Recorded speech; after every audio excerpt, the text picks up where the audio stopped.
जय हिंद। स्वागत है भगत सिंह जी के क्लास में। हम लोग मध्यकालीन भारत पढ़ रहे थे, जिसमें बाबर, हुमायूं, अकबर, आज जहांगीर के बारे में देखेंगे। अकबर की मृत्यु हो जाती है 1605 में। 1605 से 1627 तक किसका शासन रहता है? जहांगीर का। तो जहांगीर के बारे में देखेंगे। जहांगीर का जन्म 1569 में हुआ था। ठीक है। अगर इसकी माता की बात करें तो ये जोधाबाई थी, यानी कि ओरिजिनल नाम उसकी क्या थी? हरकाबाई। ठीक है, जो भगवान दास की बेटी थी। ठीक है, जोधाबाई यानी कि एक राजपूत महिला, यानी कि राजपूत राजा की बेटी थी। जोधाबाई से विवाह होता है, उसी से एक पुत्र का प्राप्ति होता है जिसका नाम होता है सलीम। सलीम नाम क्यों पड़ा देखेंगे, क्योंकि अकबर को संतान नहीं हो रहा था, तो सलीम चिश्ती के दरगाह पे गए थे, उसी से आशीर्वाद लिए थे, तो उसी से पुत्र की प्राप्ति हुई थी, जिसके कारण इसका नाम रखा गया था सलीम। जहांगीर का बचपन का नाम क्या है? सलीम। ठीक है, सलीम नाम क्यों पड़ा जान गया। अब अकबर की मृत्यु हो जाती है 1605 में। तो 1605 में गद्दी पे बैठेंगे कौन? जहांगीर। तो जहांगीर का ओरिजिनल नाम उस नाम क्या था जो पद लेके चढ़ा था? नरुद्दीन मोहम्मद जहांगीर। ये नाम पूछा जाता है कि वो पूरा नाम क्या था? नरुद्दीन मोहम्मद जहांगीर, जहांगीर का पूरा नाम है। ठीक है। इसका राज्य अभिषेक की बात करें तो ये आगरा में हुआ था, आगरा के किला में हुआ था। ठीक है, किसका राज्याभिषेक? जहांगीर का। ये पूछता नहीं है, बस जानने के लिए। यहीं पे आगरा के किला पे ही जहांगीर ने अन्याय की जंजीर, ये पूछता है अन्याय की जंजीर किसने बनाया? तो जहांगीर बनाया था, जिसमें 60 सोने की घंटी होती थी। आज जो जनता को दिक्कत है वो आके बजाया जाता था, और जहांगीर उसके जो है सुनता था और उसको अन्याय करता था। तो जहांगीर यानी अन्याय का देवता बनना चाहता था। ये पढ़े लिखे भी थे। अकबर तो बौठा छाप था, लेकिन ये उनके पुत्र थे, पढ़े लिखे थे, काफ़ी पढ़े लिखे थे। ठीक है, तो ये समाज को अच्छे तरह यानी कि संचालित रूप से चलाने के लिए, यानी कि जिसमें कि पक्षपात ना हो, तो वो अन्याय की जंजीर लगाया था आगरा के लाल किला के दरवाजे के आगे। 60 घंटी थे और ये सारा क्या था? सोना का था। ठीक है। अगर अब जहांगीर की शादी की बात करें तो पहला शादी मानबाई से होती है, जो कि भगवान दास की बेटी रहती है। भगवान दास की बेटी रहती है। ठीक है, भगवान दास के बेटा का बेटी रहता है, यानी कि मान सिंह का ये बेटी रहता है। ठीक है, तो इसका बेटा कौन था? मान सिंह, उसी का बेटी रहता है। ठीक, उसी से इसका शादी होता है। ये भी राजपूत शासक ही थे। इसी से एक पुत्र की प्राप्ति होता है जिसका नाम होता है खुसरो। जिसका नाम क्या रहता है? खुसरो। खुसरो। ठीक है, खुसरो। मानबाई शादी होने के बाद काफ़ी दुखी रहता है, क्योंकि जहांगीर जो है दारू पीने लगता है, जिससे दुखी होते रहते हैं और एक दिन आत्महत्या कर लेते हैं मानबाई। ठीक है, इसी से खुसरो भी काफ़ी दुखी रहते हैं कि मेरे मम्मी का जो माता का जो मृत्यु हुआ है उसका कारण जहांगीर है। बस ये 1906 में उसी के खिलाफ विद्रोह कर देता है। कौन? खुसरो। 1905 में गद्दी में बैठे, 1906 में ये विद्रोह कर देते हैं खुसरो जहांगीर के खिलाफ। जहांगीर इसके आँख फरवा के जेल में रखवा देते हैं। बाद में शाहजहां द्वारा ही इसकी हत्या कर दी जाती है। इसी का मदद करने के कारण जहांगीर ने सिख के 5वें गुरु अर्जुन देव की हत्या करवा दी थी। उसको ऑप्शन दिया गया था कि जितना मेरा नुकसान हुआ युद्ध करने में वो भरपाई करे, जिसके कारण सत्य नहीं माना तो जहांगीर ने उसे फांसी के फंदा में लटका दिया। तो पूछा जाता है कि जहांगीर के द्वारा सिख के कौन से गुरु को मृत्यु दंड की सजा दिया गया था? तो 5वें गुरु अर्जुन देव। ठीक है, ये सब क्वेश्चन पूछा जाता है कि किसको सहायता करने पे? तो खुसरो। खुसरो मानबाई का ही बेटा था। ठीक है, फिर दूसरा शादी होता है जगत गोसाई। जगत गोसाई जो है उदय सिंह की बेटी होती है। इसी से पुत्र का प्राप्त होता है जिसका नाम रहता है खुर्रम। खुर्रम यही बाद में जाके क्या बनेगा? शाहजहां। ठीक है, तो जगत गोसाई का बेटा का नाम क्या है? खुर्रम। और शादी होता है 2-3। ठीक है ना, तो सब उतना मायने नहीं रहते। एक तीसरा शादी होता है मेहरुनिसा से। ठीक है, जो बहुत ही सुंदर रहती है देखने में, मेहरुनिसा। ठीक है, इसको पहली बार नवरात्र त्यौहार के में देखते हैं और पहले इसी का कायर हो जाते हैं जहांगीर। ठीक है, एक विधवा रहती है, ठीक है, मेहरुनिसा। पहले इसको तो नूर महल का उपाधि दिया जाता है। नूर महल मतलब उस राज्य में सबसे सुंदर, उसके बाद उसे नूर जहाँ की उपाधि दिया जाता है कि धरती में सबसे सुंदर नूर जहाँ, इससे ज़्यादा सुंदर कोई नहीं है। ठीक है। नूर जहाँ की एक बेटी होती है जिसका नाम रहता है लाडली बेगम। अगर जहांगीर की बेटा के बात करें तो इसका 4 बेटा था, खुसरो, खुर्रम और था एक शहरयार और एक था परवेज। 4 पुत्र थे जहांगीर के। ठीक है। सबसे बड़ा खुसरो, उसके बाद खुर्रम, शहरयार और परवेज। ठीक है, ये हो गया। तो बताया कि खुसरो विद्रोह कर दिया था। ठीक है। भारवेल का युद्ध हुआ जिसके कारण 1606 में, और वहाँ पे खुसरो का दोनों आँख फोड़वा के जेल में बंद कर दिया था। बाद में खुर्रम यानी कि शाहजहाँ द्वारा उसकी हत्या कर दी गई, और जहांगीर ने सिख के 5वें गुरु अर्जुन देव की हत्या करवा दी है। ठीक है, कि उसका सहायता किए थे। ठीक, थोड़ा सा मेहरुनिसा के बारे में जानेंगे। ठीक है, जिसको पहले नूर महल की उपाधि दिया गया, फिर नूरजहाँ की।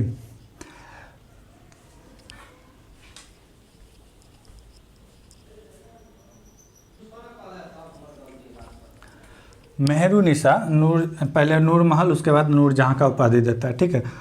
अगर इसका पहले बोले जैसे विधवा थी, तो पहले पति की बात करें तो शेर ए अफगान था अली कुली खां। ओरिजिनल नाम था अली कुली खां, लेकिन ये उसी के दरबार में रहते थे, और एक बार एक शेर को मार दिया था एक ही शिकार में, यानी शिकार करने गया था, एक शेर को मार दिया गया था, इसीलिए शेर ए अफगान की उपाधि से दिया गया था। इसकी एक पुत्री थी मेहरुनिसा की, जिसका नाम था लाडली बेगम। मेहरुनिसा चाहते थे कि जहांगीर के जो तीसरे बेटे थे शहरयार से इसका शादी करा देते हैं। ठीक है, जो दामाद बन जाते हैं शहरयार भी किसी का बेटा है, जहांगीर का ही बेटा है। अगर पिता की बात करें तो मिर्जा गयास बेगम, जिसे ये तुमा दौला की उपाधि दिया जाता है। ठीक है, ये क्वेश्चन पूछा जाता है बीपीएससी और यूपीएससी में, ये सब एग्जाम में पूछा जाता है। ठीक है। अगर माता की बात करें तो अस्मत बेगम, जिसने इत्र बनाने की यानी कि खोज की थी कन्नौज, जो कि अभी उत्तर प्रदेश में, वहाँ पे इत्र बनाने का खोज किया था अस्तम बेगम। ठीक है। भाई की बात करें तो आसफ खां, इसका एक बेटी थी, और ये आसफ खां चाहते थे कि अपनी बेटी का ब्याह जो है हम खुर्रम से करें। ठीक है, किससे करें? खुर्रम से। लेकिन जो मेहरुनिसा है अपनी लाडली बेटी का ब्याह शहरयार से करवा देते हैं, और दोनों भाई बहन में यहाँ पे विवाद हो जाता है। ये भाई थे लेकिन दोनों में विवाद हो जाता है। आसफ खां चाहते हैं कि अगला राजा जो बने जहांगीर के बाद वो खुर्रम बने, और मेहरुनिसा चाहती थी कि उसकी दामाद जो है शहरयार वो बने। तो दोनों भाई बहन में यहाँ पे विवाद हो जाता है, और इस तरह यहाँ पे गुट खत्म हो जाता है। होता क्या है, मेहरुनिसा इतना सुंदर रहती है देखने में कि जहांगीर जो कहते हैं उसी के बात मानने लगते हैं। ठीक है। तो इस तरह समाज यानी कि दरबार में 2 गुट का निर्माण हो जाता है। एक तो जो मेहरुनिसा के गुट में रहते हैं, मेहरुनिसा के गुट में रहते हैं उसकी माँ, उसके भाई, उसके पिता, और खुर्रम रहते हैं स्टार्टिंग में, क्योंकि आसफ खां चाहते हैं कि खुर्रम को अपने बेटी से शादी करा के नेक्स्ट राजा बनाया जाए। लेकिन जैसे मेहरुनिसा अपने बेटी क्या नाम है लाडली बेगम से शादी कर देते हैं, तो आसफ खां इस उम्मीद ही छोड़ देते हैं कि अब राजा बनेगा खुर्रम। लेकिन होता क्या है, बाद में ये सब अलग हो जाते हैं, और यहाँ पे एक विद्रोह हो जाता है। ठीक है, जिसके कारण क्या होता है कि जो रहते हैं खुर्रम वो विद्रोह कर देते हैं, और उधर मेवाड़ में लड़ने के लिए जाते हैं कौन? जहांगीर, मेवाड़ विजय के लिए, और इधर खुर्रम विद्रोह कर देते हैं। जब जहांगीर को पता चलता है कि ऐसे ऐसे बात है, तो जहांगीर जो है खुर्रम को ही भेज दिया जाता है कि जाओ मेवाड़ विजय में, और वो वहाँ से यानी कि मेवाड़ पहले लगभग जीत के ही कगार में थे। वहाँ का राजा था अमर सिंह, महाराणा प्रताप सिंह के बेटा थे, जो अकबर नहीं जीत पाया था मेवाड़ को। ठीक है, अब वो काम जहांगीर करने चले थे। जहांगीर का स्थिति खराब था, जैसे चला कि यहाँ पे दंग यानी कि विद्रोह कर दिया है, तो वो आए और खुद खुर्रम को भेज देते हैं मेवाड़ विजय में। ठीक है, और खुर्रम सेनापति बन के जाते हैं जहांगीर के और अमर सिंह के बीच एक संधि होता है, जिसे कहते हैं चित्तौड़गढ़ की संधि। ये डेट पूछा जाता है तो 1605 में होता है। ठीक है, चित्तौड़गढ़ के संधि का क्या है कि चित्तौड़गढ़ संधि होता क्यों? देखिएगा, ये जो खुर्रम जो थे ये यानी डायरेक्टली यानी हानि नहीं पहुंचाता है अमर सिंह का। क्या करता है तो फसल में आग लगा दिया जाता है, वहाँ के किसान को प्रताड़ित किया जाता है, दुख दर्द दिया जाता है। तो अमर सिंह सोचता है कि चलो इससे बढ़िया कि मेरे चलते शासक बच जाए, तो ये जहाँ यानी कि शाहजहाँ खुर्रम से संधि कर लेते हैं, जिसे कहते हैं चित्तौड़गढ़ की संधि। इस संधि में होता क्या है कि ठीक है मैं मुग़ल का स्वाधीनता स्वीकारूंगा, लेकिन कोई भी हिंदू राजपूत की बेटी का शादी विवाह मुग़ल सम्राट से नहीं होगा। ठीक, अगले बात कि मैं तो आपके दरबार पे नहीं जाऊंगा, लेकिन अमर सिंह का एक बेटा रहता है करण सिंह, उसे अकबर के यानी कि सलीम के साथ भेज दिया जाता है उसके दरबार में। ठीक है, और जीता हुआ किला फिर से अमर सिंह को दे दिया जाता है, लेकिन बोला जाता है कि इसमें आप कुछ कर नहीं सकते हैं, किलाबंदी नहीं कर सकते हैं। ये बात था। इस तरह जो अकबर नहीं कर पाए थे वो जहांगीर करके दिखाया, लेकिन ये युद्ध यानी कि समझौता था जिसमें राजपूतों का भी जीत कर सकते हैं और मुगलों का भी। ठीक है, उसके बाद आता है दक्षिण भारत विजय में। ठीक है, दक्षिण भारत विजय में एक नगर आता है अहमदनगर, जहाँ के राजा होते हैं वजीर मलिक अंबर। वजीर मलिक अंबर बहुत ही पावरफुल राजा होते हैं, इसे दक्षिण भारत का टोलड्रम भी कहा जाता है। ठीक है, यहाँ मुगल सेना का भी स्थिति खराब रहता है, और स्थिति खराब रहता है। इसी बीच सेनापति खुर्रम को बना के भेजा जाता है अहमदनगर। जब भेजा जाता है तो वजीर मलिक अंबर को बुरी तरह से हराता है खुर्रम, और खुर्रम वहीं से जब आते हैं वो भी संधि के तहत। ठीक है, जब हारने लगते हैं तो एक संधि होता है। ठीक है, तो जो वहीं से जब वो लौटते हैं संधि करके, तो जहांगीर खुशी होकर खुर्रम को शाहजहाँ की उपाधि देता है। ठीक है, शाहजहाँ की उपाधि देता है। यहीं से खुर्रम अब क्या बन जाता है, शाहजहाँ। ठीक है, जहांगीर ने जैसे मनसबदारी अकबर चलाए थे, उसी में एक नियम परिवर्तन किए थे जिसका नाम था 2 अस्पा सिंह अस्पा। 2 अस्पा का मतलब क्या था? 2 अस्पा सिंह अस्पा का मतलब था कि मनसबदारी में जैसे बांटा गया था कि 100 सेना कोई रखेगा, 200 घुड़सवारी, इस तरह। तो 2 अस्पा का मतलब था कि अगर 100 सैनिक है तो उसे 200 घोड़ा 2 गुना बढ़ा दिया गया था। ठीक है, जो पहले 100 का देखभाल कर रहा था तो 200 घोड़ा उसे दिया गया था, और सिंह अस्पा में 3 गुना घोड़ा दिया गया था। ठीक है, लड़ाकू के रूप में 3 गुना बढ़ाया जाए। तो ये पूछता है 2 अस्पा और 3 अस्पा है किसने स्टार्ट किया था? तो जहांगीर ने। मनसबदारी प्रथा सेना के लिए सुधार किए थे। अब यहीं पे 1608 में कैप्टन हॉकिंस जो कि जेम्स प्रथम के राजदूत बनकर भारत आते हैं, जहांगीर के ही दरबार में आते हैं। ये तो आते हैं अकबर के दरबार में, लेकिन ये चलते हैं जब 1605 में, तो उस समय अकबर की मृत्यु हो जाती है और पहुँचते हैं 1608 में। तो ये मिलते हैं जहांगीर से। जहांगीर से मिलते हैं, जहांगीर से बात विमर्श करते हैं, और आते हैं 8 में, और लेकिन जाते हैं तो ये 1611 में भारत से जाते हैं। ठीक है, अगर बात करें तो यही इसी को कैप्टन हॉकिंस को जहांगीर ने इंग्लिश खां की उपाधि दी थी। ठीक है, पूछा जाता है कि कैप्टन हॉकिंस को इंग्लिश खां की उपाधि किसने दिया था? तो जहांगीर ने दिया था। ठीक है, ये चले जाते हैं। फिर आते हैं सर थॉमस रोज जहांगीर से मिलने के लिए। वो आते हैं कब? 1616 में। लेकिन उस समय कहाँ रहते हैं ये? जहांगीर कहाँ रहते हैं? अजमेर में। तो अजमेर मिलने के लिए जाते हैं।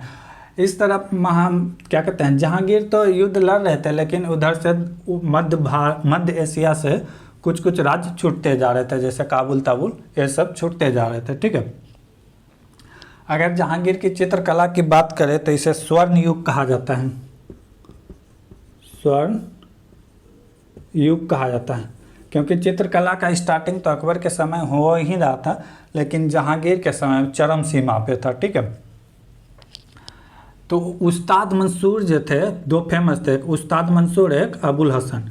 उस्ताद मंसूर पक्षी का चित्रकारी करते थे, ठीक है, पक्षी का चित्रकारी करते थे, जिसके कारण इसे नादिर उल अस्त्र की उपाधि दिया गया था जहांगीर के द्वारा। पूछा जाता है क्या चीज़ की उपाधि? नादिर उल अस्त्र।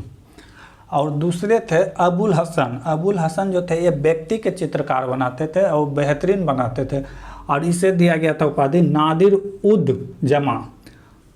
उस्ताद मंसूर को दिया नादिर उल अस्त्र, और उस अबुल हसन को दिया गया था नादिर उद जमा, ठीक है, दोनों में थोड़ा सा अंतर है। यानी कि जहांगीर खुद अपने आत्मकथा लिखी है जो फारसी भाषा में लिखे हैं। भाषा पूछते हैं, जैसे बाबर लिखे थे, बाबरनामा तुर्की भाषा में थे, ठीक ना, तो भाषा याद रखना ये सब पूछा जाता है एग्जाम में फंसाने के लिए। तो आत्मकथा फारसी भाषा में लिखे थे, जिसका नाम क्या था? तुजुक ए जहांगीरी। तुजुक ए जहांगीरी खुद से लिखे थे। ये कौन भाषा में थे? फारसी में। 3 भागों में। तो पहले में जो थे उसके बचपन के बारे में वर्णन था, सेकेंड में वो विस्तार जो किए थे वो सब इसी पुस्तक में वो लिखे हैं तुजुक ए जहांगीरी में, कि अगर एक चित्र को कोई 5 आदमी मिलकर भी बनाया है तो बता सकता है कि कौन इस चित्र का आँख कौन बनाया है, कान कौन बनाया है, मुंह कौन बनाया है। इतना पकड़ था इसे चित्रकारी में। इसी किताब में उसका वर्णन किया है कि कोई भी दुनिया की कोई भी चित्रकार हो और बना दे और पूछे कि कौन बनाया तो जहांगीर वो बता सकते थे, ठीक है। और इसी बीच खुर्रम विद्रोह करता है, ठीक है। खुर्रम विद्रोह करता है 1623 में, ठीक है, राजा बनने के लिए, क्योंकि खुर्रम की उम्र भी हो गई तो जहांगीर यानी छोड़ ही नहीं रहते सत्ता, ठीक है। तो ये यानी कि क्या बने, राजा बनने के लिए विद्रोह करते हैं, ठीक है।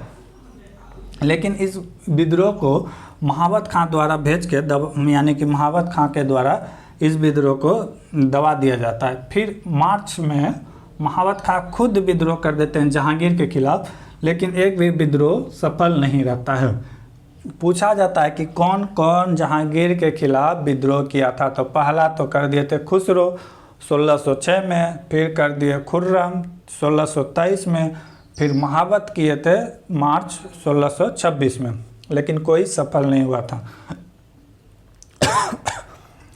1927 में जहांगीर की मृत्यु हो जाती है भीरवार जो लाहौर जाने के रास्ते में होता है, वहीं इसकी मृत्यु हो जाती है, ठीक है।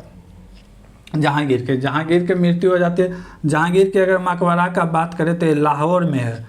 पूछा जाता है कि बाबर के बाद कौन ऐसे मुग़ल बादशाह है जिसकी मकबरा भारत से बाहर है, तो वो जहांगीर का मकबरा है। कहाँ है? लाहौर में। अगर लाहौर ऑप्शन में नहीं दे, शहादरा दे, तो वही लाहौर का एक जगह है शहादरा, वहीं पे है। ये सब अभी कहाँ है? वर्तमान के पाकिस्तान में है, ठीक है। तो इस तरह लाहौर के क्या कहते हैं, जहांगीर की मृत्यु हो जाती है। अब अगला शासक बनेंगे कौन? खुर्रम, यानी कि शाहजहां। तो इसके बारे में नेक्स्ट वीडियो में देखेंगे। तब तक के लिए जय हिंद।